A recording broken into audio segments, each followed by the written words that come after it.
According to Dr. Gary Chapman, everyone expresses and receives love in 5 different ways, which are quality time, physical touch, receiving gifts, acts of service, and words of affirmation. In this project, we have invited 3 interviewees from different countries to conduct an interview on love language with us. My name is Dion, I'm from Indonesia. My name is Zhang Jingyu, I come from China. My name is Kurumi Yoshioka. I'm from Japan. I would say the gift. Most of my friends, if they do some kind of affection and stuff, they'll just provide some gifts. I can conclude that from my country itself, they're a gift type. I think it's the acts of service. Act of service. Because that is the most immersed in our daily life. Everyone thinks that quality time is the most important because Japan has very fast-paced life. So everyone tends to focus on study or work. So many people cannot take time for the relationship.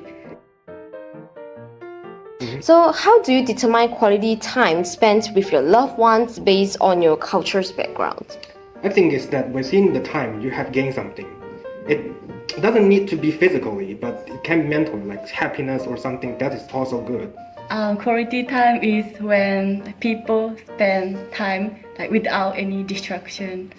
Like only 2 of us stay together without thinking about the work or studying. From my family, I would usually do this talk in many kind of topics. There's no constraint in that. Any things that we can think of, we'll just talk about it. That's the quality time that I'm looking for.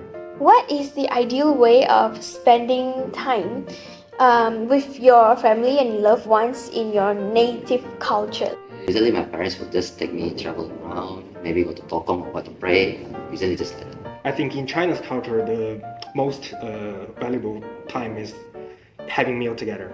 Oh, yeah. Because you know that for every festival, everything, Chinese people love to 团圆, gathering together and have a meal. So yeah, gathering and have a meal is one of the most traditional Chinese cultures. Yeah, I think since I also a Chinese in Malaysia, I think we also similar with China's that the time we spend the most with our family is on dinner time on the table, sit together and chit chat. As I know in Japanese culture, they have with colleagues they will have drinking beer and wine together, right? Yes, almost every day or towards the weekend after the work. Colleagues go to the izakaya and then drink the beer. Yeah, I know. So it's kind of like a quality time for the colleagues to get bonding together, right? Yes, their relationship or friendship gets stronger by having the time outside of the work. So based on your cultural background, do you think it's more important to spend quality of time with your friends, with your loved ones, instead of quantity of time? I think the quality time is more important than the quantity of time. Yeah, I think quality of time is more important than quantity of time. I'll prefer quality instead of quantity because we can actually focus more time during that period, and then we can cherish the time afterwards. What do you believe to be the boundaries of physical touch between couples according to your cultural background? How to say, the limit is up to kiss, only that. And the rest, touching stuff or what, maybe holding hands is still acceptable, I think. I think it's others' perception. You join your hands with your partner or you kiss with your partner. If there's only you and your partner, you will not feel awkward or shy. But if there are someone else there and watching you, of course, awkward. So I think that's the most boundary, is others' perception. I think Japan doesn't have that much open mind when it comes to the physical touch. So outside, if I see the couple hugging each other or kissing each other, I feel very surprised and then I don't know where to see. So I think the couple will just hold hands together. I think this is the thing they do in the public space. So according to your culture, do you usually have a close physical touch with your family members? For example, what interactions? I always hug with my mother almost every morning. We hug with each other and also with my father. But also, like what I said just now, that's because we are in a private space.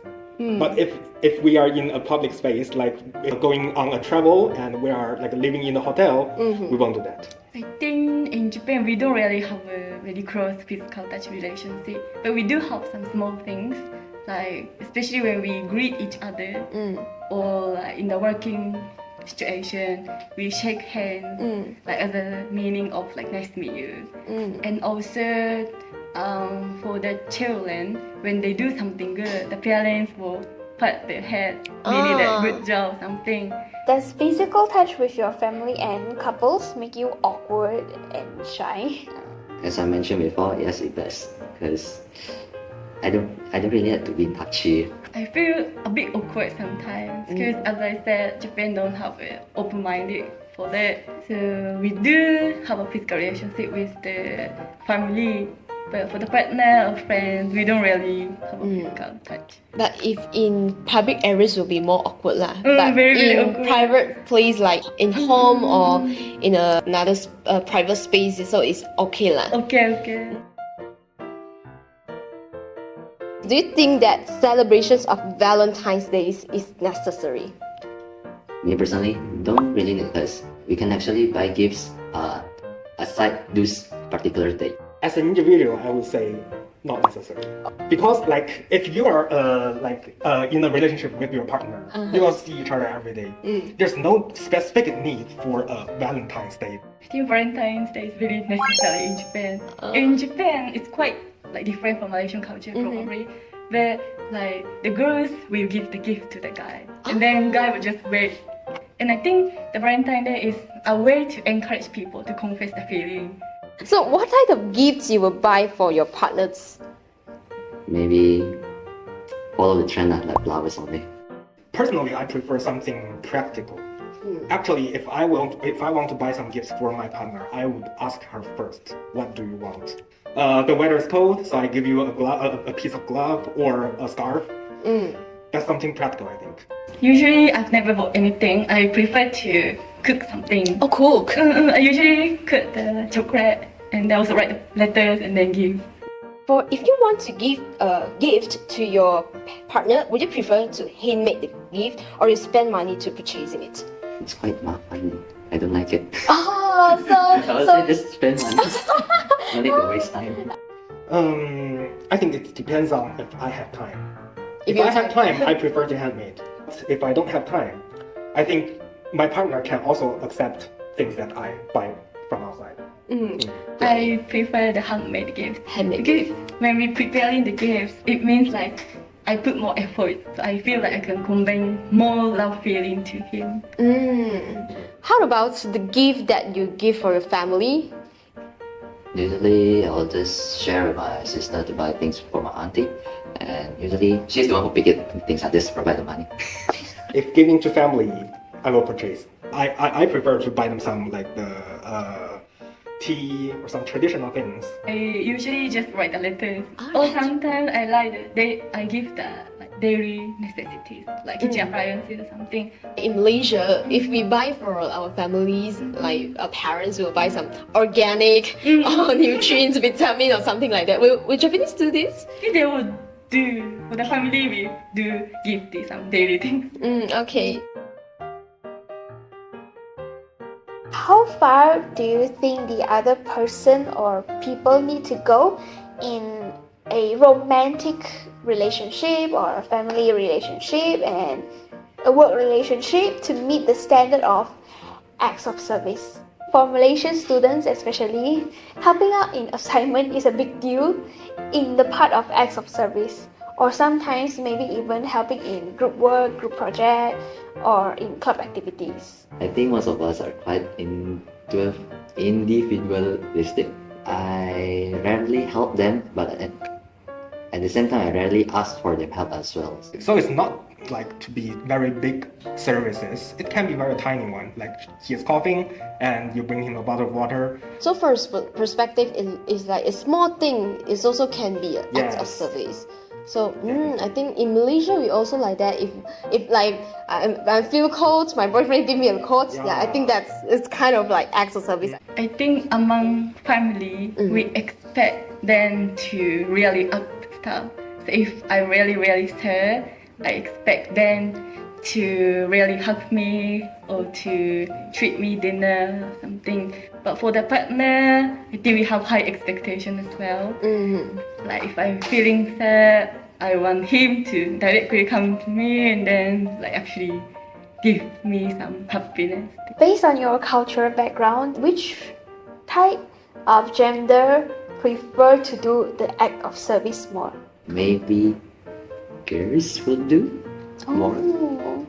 I think male are more like to provide some actual things. Actual But things. mental female. I think this is quite similar with in Quite Malaysia. similar. Before the marriage, the guys will do more stuff. But after they marry, I feel that like women will do more jobs. So especially like housewife. How do you treat your partner, family members, friends, and colleagues with acts of service based on your cultures? Based on Chinese culture, what I usually do is to cook a meal for them. Chinese culture, 80% is on eat. In Japan, we have a culture of respecting the seniors. For example, at the workplace, if the senior like ask us to do something, I just follow whatever they do, or I do whatever they prefer. How often do you use these words of affirmations to your partners, to your family, or even yourself? I think we say it like almost every day. Like to my friends or family, I will often say like thank you.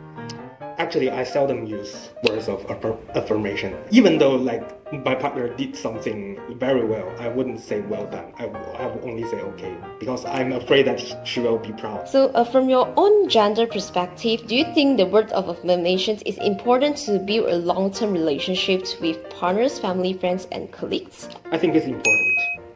It does. I think it's really important by saying like thank you or showing like appreciation each other. Like we can know that we love each other. Like we are social animals. We are always like searching for others' acceptance. Like we post something on the social media, we are also searching for others' agreement. We need to see the comments. We need to see the likes. So I think that's a common thing for human beings. So the last question is, based on your cultural background, how do you ask your partners for words of affirmation? Based on the culture, I would prefer that they just speak it directly to me. I think I really want him to say it, but I cannot ask him. I think if directly ask him, like please say this, I feel a bit like awkward. I think it's common for Japanese or Japanese. I don't suggest people to force others. If they don't want to congratulate them, then just keep it for themselves. You can speak it directly to me. Like, don't make your partners to guess. Guess is negative. Oh, it's culture. very common problems between couples, like guessing. No guessing, no guessing. Speak directly. I think that's important. But in China cultures, like we usually heard some very sweet words, right? I see in TikTok, it's very sweet words. But do you guys some of the meals in China, will they feel awkward about these kind of sweet words? Actually, Awkward, definitely. definitely awkward. Definitely awkward. Oh, But private, we still can accept. still can accept, but Still can awkward. accept, but awkward. Thank you, Dion. Thank you for coming to our interview session. Thank you for coming to our interviews. Thank you. Yes. So thank you very much, Krumi, for Thank coming you. to our session.